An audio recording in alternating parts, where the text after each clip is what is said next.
कौमी असम्बली की कायमा कमेटी कानून और इंसाफ के इजलास में सेक्रेटरी इलेक्शन कमीशन ने कहा है कि आइंदा आम इंतखाबात में इलेक्ट्रॉनिक जो वोटिंग मशीन है उसके इस्तेमाल के हवाले से कुछ कहना कबल वक्त है। आइंदा आम इंतखाबात में EVM के इस्तेमाल से पहले 14 मराहिल से गुजरना होगा। अच्छा, उन्होंने ये भी कहा है कि जी EVM के इस्तेमाल से मुतालिक मजीद 3 से 4 पायलट प्रोजेक्ट करना पड़ेंगे। अब दूसरी जानिब अपोजिशन जमातें हुकूमत को शदीद तनकीद का निशाना बना रही हैं और क्या कह रही हैं कि जी हुकूमत ने धांधली के ज़रिए बिल्स पास करवाए हैं और अपोजिशन यहाँ तक कह रही है कि जी EVM मशीन के कानून को अदालत में चैलेंज करेंगे और PTI हुकूमत ने इस बिल के ज़रिए अगला इलेक्शन चोरी करने का जो इसको कामयाब नहीं होने देंगे। इस सिचुएशन पे बात करने के लिए मेरे साथ मौजूद है रुकने कौमी असम्बली पानी मली सेक्रेटरी और सीनियर रहनुमा तहरीक इंसाफ कंवल शोज़ब साहिबा। बहुत शुक्रिया कंवल, ज्वाइन करने के लिए, टाइम देने के लिए। कंवल, मुश्तरका इजलास में कामयाबी के बाद हुकूमत की जो स्ट्रैटेजी है, हिकमत अमली, वो क्या होगी जिससे इलेक्शन कमीशन के तहफ़्फ़ुज़ात भी दूर हो जाएँ और हुकूमत और इलेक्शन कमीशन एक पेज पर आ जाए? बिस्मिल्लाहिर्रहमानिर्रहीम, थैंक यू वेरी मच। आपने अभी जो बातचीत मेरे पास आने से पहले की, मैं वहीं से ही शुरू करती हूँ। देखिए, अपोजिशन की अगर आप बात करें तो अपोजिशन को इस बात का डर है कि अगली दफ़ा इंशाअल्लाह ताला आवाम के जो वोट हैं वो बिल्कुल सही काउंट होंगे और उनके ज़ोर पे अगली हुकूमत बनेगी। तो जाहिर है अब वो आवाम से और ज़िंदा आवाम से जो लिस्टें इन्होंने बना रखी हैं, जिसमें बहुत सारे 25 से 30 लाख मुर्दा भी पाकिस्तान में वोट डालने का हक़ रखते थे, कल उनसे वो वोट का हक़ ले लिया गया। वो आराम फरमाएंगे आके वोट डाल के खामोशी से। मेरे दादा, आपके दादा, मेरे वालिद साहब जो है वो वोट डाल के नहीं जाएंगे। तो अब जो जिंदा लोग हैं और वोटर लिस्ट में मौजूद हैं वही जाके वोट डालेंगे और एग्जैक्ट काउंटिंग होगी। तो इस बात से वो डरे हुए हैं। जहाँ तक धांधली का शोर है, कल अवाम ने देख लिया कि जब अददी बरतरी हो और जब ये हार रहे होते हैं तो फिर ये किस तरह बुखलाहट का शिकार होते हैं और किस तरह धांधली का रोना रोते हैं। यही एग्जैक्टली ये हर इलेक्शन में करते हैं। जब इनको वोट की ताकत से, जो वोट को इज्जत दो कर नारा लगाते हैं, और अददी जो डेमोक्रेसी का मेन, पार्लियामेंट्री डेमोक्रेसी का मेन स्ट्रेंथ ही यही है कि अदद जो है उसकी वजह से, आदाद अगर आपके ज़्यादा है तो आप मेजॉरिटी में है तो आपकी बरतरी तस्लीम की जाती है। खुलेआम जिस वक्त सारी काउंटिंग हुई और इनके बंदे पूरे नहीं थे, वो कह रहे हैं जी धांधली हो गई। तो यहाँ से अंदाज़ा लगा ले कि इनका धांधली का जो रोना है वो क्या है। अब आ जाए इलेक्शन कमीशन पे। मैं अपनी आवाम की अवेयरनेस की खातिर ये डॉक्यूमेंट पेश कर रही हूँ। ये गज़ट ऑफ पाकिस्तान में अक्टूबर 2017 को दिया गया। इसको कहते हैं द इलेक्शन एक्ट 2017। गूगल कर लें, ये पूरा मसवदा जो है वो मौजूद है और डाउनलोड किया जा सकता है। इसकी शिक नंबर अगर 103 निकाल लें तो आपको दूध का दूध और पानी का पानी मिल जाएगा। अब 2 अक्टूबर 2017 को ये एक्ट पास हो गया है और ये इसकी कानूनी हैसियत मसवदे की बन गई। इसके तहत इलेक्शन होते हैं, इसको फॉलो करता है इलेक्शन कमीशन जी। इसमें ये 103 नंबर पैरा है। मैं, क्योंकि आप बहुत रिसर्च करती हैं और लोगों को अवेयरनेस देती हैं, आपके लिए मैं बता रही हूँ और आपके तवज्जुह से आवाम। इसमें लिखा है electronic voting and biometric verification. 2017 में इलेक्शन एक्ट में ये चीज़ लिखी जा रही है। The Commission may conduct pilot projects for utilization of electronic voting machines and biometric verification system in by-elections, in addition to the existing manual procedures for voter verification, casting and counting of votes. आगे आप 4 लाइनें और हैं, वो खुद पढ़ लीजिएगा।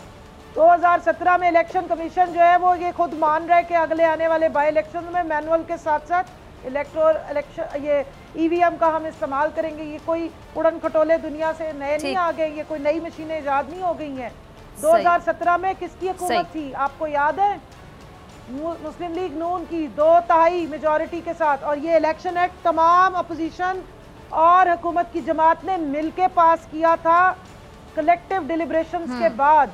उस वक्त से ये लिखा हुआ है कि इन्होंने बाय इलेक्शन से पहले इसके पायलट प्रोजेक्ट्स रन करने थे। EVM ये मान के बैठे हुए हैं, आज कह रहे हैं हम मानेंगे नहीं, हम करेंगे नहीं। इससे पूछा जाए इलेक्शन कमीशन से कि 2017 से लेके आज तक कितने साल बन गए, 21 खत्म हो रहा है, 5 सालों में आपने EVM को क्यों नहीं इस्तेमाल किया? आपने बाय इलेक्शन में इसका क्यों इस्तेमाल नहीं किया? ये 2017 का एक्ट है। मैं आपको खुलेआम चैलेंज कर रही हूँ कि इन सब ने ये माना हुआ था। किधर है वो बाय इलेक्शंस में? ये आज कोई नई चीज नहीं आई है, ये इनके डिलेइंग टैक्टिक्स थे। तो इसलिए, और एक इदारा जब कानून साजी हो जाती है वो इदारा बाउंड है कि पार्लियामेंट की कानून साजी पे वो सबमिट करेंगे, क्योंकि पार्लियामान जो है वो सुप्रीम है। और अगर आज ही ऑपोजिशन कह रही है कि रद्दी की टोकरी में जाएगा और ये कानून फलाना हो जाएगा, तो फिर याद रखें पूरा कॉन्स्टिट्यूशन आपका चैलेंज हो सकता है सुप्रीम कोर्ट में जाके। दूसरी बात, सेनेट के इलेक्शंस पे भी इन्होंने चार्टर ऑफ डेमोक्रेसी में लिखा था 23वीं शिफ्ट में, दोनों पार्टियों ने एग्रीमेंट किया है रिटर्न 2006 में। कितने साल गुजर गए आज उस बात को कि हम जो है वो इलेक्टोरल रिफॉर्म्स भी कराएंगे, इलेक्ट्रॉनिक वोटिंग सिस्टम भी लाएंगे। पिछले इलेक्शन जो अभी 3 मार्च को इलेक्शन हुआ इस्लामाबाद का, आपने देखा था, उसमें आज तक की धांधलियों के रिकॉर्ड टूट गए। वो मोहतरम गिलानी साहब का बेटा ओपनली पैसे देता हुआ और लोगों को ब्राइब करता हुआ पकड़ा गया है, लेकिन इलेक्शन कमीशन के कानों पे जूं तक नहीं रेंगी है। वो उल्टा हम जो पिटीशन लेके गए हमसे सवालात करते हैं, उनको बुलाना भी पसंद नहीं करते। तीसरी बात, उस वोटिंग से पहले इस्लामाबाद हाई कोर्ट और सुप्रीम कोर्ट को रुजू किया गया था। सुप्रीम कोर्ट ने डायरेक्शन दी थी कि आप इसका टेक्नोलॉजी का इस्तेमाल करें।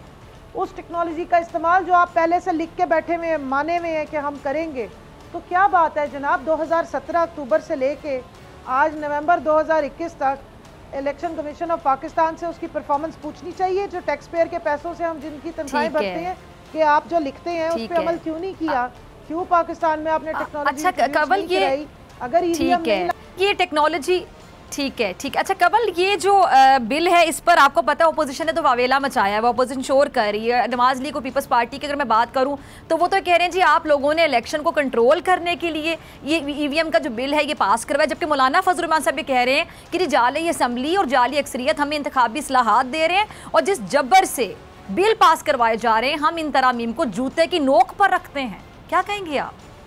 देखें जी, ये लोग पार्लियामेंट को इस्तेमाल करते रहे मुकमुका की सियासतों के लिए, आवाम की आंखों में धूल झोंकने के लिए। अददी अक्सरियत सबके सामने थी, सबके सामने ओपन वोटिंग भी हुई और काउंटिंग भी हुई। अब अगर 20 बंदे जिन्नात की सूरत में ये ला के बैठा सकते थे तो ले आते। देखें जमहूरियत का मतलब क्या है, ये जमहूरियत के राग अलापते हैं। मैं तो जमहूरियत की स्टूडेंट हूँ। मेजॉरिटी इज अथॉरिटी होती है, जो अददी अक्सरियत से एक नंबर से ज़्यादा अगर कोई जीतता है तो वो जीत होती है। ले आते आप 18 से 20 बंदे और ले आते या 22 बंदे और ले आते और सारा आप एजेंडा जीत के चले जाते। ये तो अब आप मतलब हाथ ना पिया थू कौड़ी या अंगूर खट्टे हैं वाली बात है। जब मुंह पे आ गई, जो सारे दावे इनके हमेशा की तरह धड़न तख्ता हो गया, इनका धबड़धूस हो गया, इनका सारा एजेंडा, तो अब वो क्या कहते हैं मैं ना मानू वाला रटा लगा लिया। पूरी दुनिया के सामने जलीलो रुस्वा हुए हैं। आप इनकी तकरीरें उठा के देख लें, सब ने हारी भी तकरीरें की। कभी कहते थे कि आप जनाब उनको स्पीकर साहब आप जो है ना वो पार्टी की मेंबरशिप छोड़ दें, हम आपको सराखों पे बिठाएंगे, आप ये इजलास मुलतवी कर दें। उससे अंदाज़ा हो रहा था कि उनको पता था कि उनके पास अददी अक्सरियत नहीं है। और जो रिवायत है और जो कॉन्स्टिट्यूशन कहता है कि जो सिंपल मेजॉरिटी में होंगे बात उसकी मानी जाएगी, तो जो सिंपल मेजॉरिटी में थे उन्होंने बिल पास करा लिए। जूते की नोक पे तो हम आपको रखते हैं क्योंकि आपका इस असेंबली और जमहूरियत से कोई लेना देना ही नहीं है। आप तो गुंडागर्दी के उस पर दर पे हैं। आपको पीडीएम की जमातें जो 11 इकट्ठी होकर आवाम के पास गई थी, वहां से भी मुंह की खानी पड़ी। वहां पे भी आपको अक्सरियत नहीं मिली, ना आर हुआ ना पार हुआ, और वो क्या कहते हैं इस्तीफों का अचार हुआ। तो आज आप सुकून से बैठे आप और इंतजार करें। 5 साल बाद जाइएगा, जब 5 साल पूरे हो जाएंगे आवाम के पास, आवाम ने अगर आपको इस काबिल समझा और आपके खाते में वोट डाले तो फिर आप 100 बिस्मिल्लाह आके बैठिएगा जिधर आपको बैठना है। लेकिन उससे पहले आप आवाम की कवल मरियम नवाज साहिबा आपकी हुकूमत और जो जज के हल्फिया बयान है ना उसके हवाले से कुछ फरमा रही थी। जी मरियम का क्लिप होगा, कवल जरा सुनिएगा इस पे, मैं इसके बाद मैं आपकी तरफ आती हूँ। जी मरियम नवाज साहिबा का क्लिप जरा चलाइएगा। जी आपने मरियम को सुना कवल, पहले भी किन्हीं तो आपने सुना होगा, अब आपने दोबारा शॉर्ट चलाया, आपने सुना, क्या कहेंगी आप? ये वही अदलिया ना जिस पे शोर मचाया जाता था, क्यों निकाला मुझे। ये वही अदलिया ना जहाँ से वो जस्टिस कयूम साहब की ऑडियो आया करती थी, जिनको डिक्टेशन करवाते थे कि जी 10 साल के अंदर करो ना मियाँ साहब ताई हो खुश होंगे। वो नैब का चेयरमैन जो अब अपना समधी बना लिया है, पहले वो सेनेटर था इनका पार्टी का। कई इन्होंने अपने मनपसंद वकला को जो है वो जजेस के तौर पे अपॉइंट किया। तो बिल्कुल वही मुल्क है, वही अदलिया है जो आप लगा के गए हैं। लेकिन फैसले आपकी मर्जी के नहीं आ सकते, फैसले फेयर एंड फ्री ट्रायल्स पे आते हैं, आप डिक्टेशनें नहीं दे सकती। वही अदलिया ना कि ऐसे जज के ऊपर आपने इल्ज़ाम लगाने की कोशिश की जो आपकी जहाँ पे जिनके बारे में आप नाम ले रहे थे वो उस वक्त वहाँ मौजूद ही नहीं थे। ना जस्टिस आमिर फारूक साहब मौजूद थे, ना अतर मिनल्ला साहब थे, वो टर्की गए हुए थे।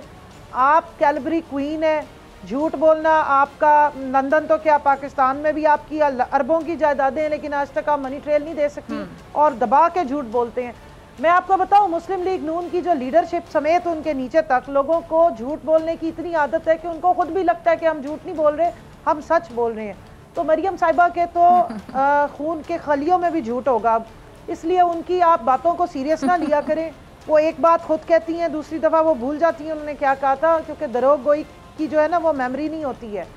सो लिहाजा अदलिया का एहतराम करना और एक अदालत में जाके दूसरा जज साहब जो अभी बोले हैं, जो पिछले 5 साल से खामोश थे, वो कोई एविडेंस नहीं दे सके, सारे फैक्ट्स उनके गलत निकले हैं। उधर से नोटराइज करा के आए हैं जहाँ से वो झूठी रिपोर्टें वो उस बीमार फ्यूजिटिव की आती हैं जो इश्तिहारी मुलज़म है, जिसका नाम मियां नवाज शरीफ है, और अपनी बेल कैंसिल होने या अपनी जो पेशी से पहले ये अदालतों को इन्फ्लुएंस करने की कोशिश करते हैं, इसी तरह फौज को इन्फ्लुएंस करने की कोशिश करते हैं। हर वो चोर दरवाज़ा ढूंढ रहे हैं जहाँ से ये पहले आते रहे और अब वो बंद हो चुके हैं। तो लिहाजा इस मुल्क के इदारे काम कर रहे हैं, अच्छा कवल, लेकिन काम कर रहे हैं। अब उनको डिटेशनों वाले फ़ोन नहीं जाते, ना उनको ब्रीफ केस ऑफर होते हैं, ना उनको नवाजा जाता है। वो अपने मेरिट पे सारे जो हैं वो डिसीजंस करते हैं। और आप जैसे लोग, मैं मरियम नवाज को मुखातिब हूँ, आप जैसे लोगों का अंजाम इन्हीं अदालतों से होगा इंशाल्लाह। अच्छा कवल, एक तो वीक पॉइंट है ना हुकूमत का जो अपोजिशन के हाथ चढ़ गया है। अपोजिशन को पता है कि अवाम किस बात पे परेशान है, अवाम महंगाई से परेशान है। ये बात आप लोग भी मानेंगे, हुकूमत में बैठे लोग भी मानेंगे। अब पीडीएम जो फिर से मुतहरिक हो रही है और ये जो अपोजिशन लॉन्ग मार्च का प्लान बना रही है, और उनका ये कहना है, उनका दावा है कि जो महंगाई के खिलाफ अवाम उनके साथ हैं। तो आप एक बात से तो अग्री करेंगी कि महंगाई एक ऐसी चीज़ है जिसको मैं ये नहीं कहूँगी कि अपोजिशन क्यों अवाम के लिए आ रही है, अवाम का दुख समझे, अवाम का दर्द समझे, हो सकता है अपना अपना उल्लू सीधा करने के लिए आ रहे हों, महंगाई को एक आर्ट बना के, महंगाई चले उनके हाथ में एक चीज़ आ गई, लेकिन महंगाई तो बहरहाल है और अवाम महंगाई के हाथों परेशान भी है। फिजा देखिए, मैं आपको सीधी एक बात करूँ, इन चोरों डाकुओं को जो वो 4-4, 8-8 लाख के जूते पहन के महंगाई का रोना रोने बाहर आएंगे, इनको अवाम नहीं मानते, ना इनके साथ अवाम पहले खड़ी थी ना आज खड़ी है। ये तो अपने केसों और अपने रोने और अपने ये सारे जो एहतसाब से बचने के लिए और अवाम का लूटा हुआ पैसा वापस ना आ जाए उससे बचने के लिए महंगाई का बहाना बना रहे हैं। लेकिन देखिए, महंगाई हम हमेशा बात करते हैं और अवाम से सच बात करते हैं। महंगाई कोर महंगाई नहीं है, दूसरी महंगाई है जिसको जो सीजनल होती है, और उसकी रीज़न इस वक्त ये है कि इन लोगों ने सारी ज़िंदगी ये 40-40 साल हुकूमतें करते रहे, अब पता नहीं कौन सा नया गिदड़ सिंगी लेके फिरेंगे, पता नहीं क्या कर देंगे। ना एग्रीकल्चर पे इन्वेस्ट किया, ना इंडस्ट्री पे इन्वेस्ट किया, ना आपने कोई अपनी डिपेंडेंसी ख़त्म की, हर चीज़ इम्पोर्टेड लाते रहे हैं। 67%, 70% आपकी इकॉनमी जो है वो इम्पोर्टेड तेल पे चल रही है, क्रूड ऑयल हो या पेट्रोलियम मसनूआत हो, या इवन आपने जो एडिबल ऑयल है, खाने का जो मेन इंग्रेडिएंट है, सोयाबीन ऑयल है, वो भी बाहर से आ रहा है। देखिए, ऑयल की प्राइसेस बढ़ती हैं, ट्रांसपोर्टेशन महंगी हो जाती है। जो कंटेनर पहले 5,000 का आता था वो अब 11,000 का आ रहा है, तो उसमें कॉस्ट पे इफेक्ट आएगा। हम कोशिश पूरी कर रहे हैं इंशाल्लाह ताला। देखें, इस वक्त पहली दफ़ा ये पाकिस्तान तहरीक इंसाफ की हुकूमत है जिसने पेट्रोलियम मसनूआत पे ज़ीरो टैक्स कर दी है, ज़ीरो सेल टैक्स, आज तक हिस्ट्री में नहीं हुआ। इससे ज़्यादा हुकूमत क्या कर सकती है। मैं अभी अमेरिका से वापस आई हूँ, तकरीबन मुझे 1.5 हफ्ता हुआ है वापस आए हुए। आप यकीन मान लें, वहाँ कोहराम मचा हुआ है। वहाँ पे जो ऑयल की प्राइस अगर $4 होती थी तो वो अब $8 हो गई है, लेकिन लोग उसको समझते हैं इसलिए कि जो चीज़ आपके मुल्क से नहीं निकल रही है, या हमारे पास तेल के कुएं नहीं, हम ख़रीद रहे हैं। उन अरब ममालिक में जो पहले बहुत सस्ता तेल दिया करते थे, उन्होंने भी कीमतें बढ़ा दी हैं और उस पर टैक्स भी बढ़ा दिया है, इसलिए कि जब इंटरनेशनली प्राइसेस बढ़ी। और एक चीज़ याद रखें, इस दुनिया ने 100 सालों के बाद इतना खौफनाक पेंडेमिक देखा है, और ग्लोबल जो चेन्स थी ना वो डिसरप्ट हुई हैं, डिमांड सप्लाई डिसरप्ट हुई। आपको पता है पूरी दुनिया में लॉकडाउन लगा हुआ था, जिसकी वजह से प्रोडक्शंस नहीं हो सकी, एग्रीकल्चर पे भी इम्पैक्ट आया। तो कमोडिटीज़ जो खाने पीने की अशियाएँ या फूड बास्केट कहते हैं, वो महंगी हो गई है। 6 साल रिकॉर्ड इस वक्त चल रहा है, 30% महंगी ज़्यादा हो गई हैं चीज़ें अमेरिका जैसे मुल्क में, और जो बाइडन खड़े होकर ये बात मान रहे हैं। तो देखिए, हम तो वैसे ही गरीब मुल्क हैं, लेकिन एक चीज़ मैं ज़रूर कहूँगी, मेरी आवाम इस चीज़ को समझती है, सच्चाई को, कि जिस वक्त पेंडेमिक था और सब ये लोग शोर मचाते थे समेत बिलावल और मरियम के जी, और वो मुराद अली शाह ऐसे ऐसे कर करके रहम करो, लॉकडाउन लगा दो ताकि खुदा न खास्ता लोग भूख से मरना शुरू हो जाए। उस वक्त क्या कहते थे कि कोई भूख से नहीं मरेगा, पेंडेमिक से मरेगा। वाहिद इमरान खान साहब थे जिन्होंने उस वक्त डिसीजन लिया और बहुत सारे सेक्टर खोले और हमारे मुल्क में कोई गदर नहीं मचा, कोई दुकानें नहीं तोड़ी गई, लोगों ने लूटमार नहीं की। एहसास प्रोग्राम के तहत लोगों के घरों तक पैसे पहुंचाए गए, राशन पहुंचाया गया, यूटिलिटी स्टोर्स पे कितना कुछ पहुंचाया गया। तो इन चीजों को देखना चाहिए। और मुश्किल टाइम है, पूरी दुनिया पे मुश्किल टाइम है, लेकिन इंशाल्लाह मुझे पूरा यकीन है क्योंकि हम एग्रीकल्चर पे बहुत इन्वेस्ट कर रहे हैं, इसके रिजल्ट्स जल्दी आने शुरू हो जाएंगे और हम फूड सिक्योरिटी से बाहर निकल रहे हैं। ठीक, सब्सक्राइब करें और बेल दबाएं ताकि कोई खबर रह न जाए।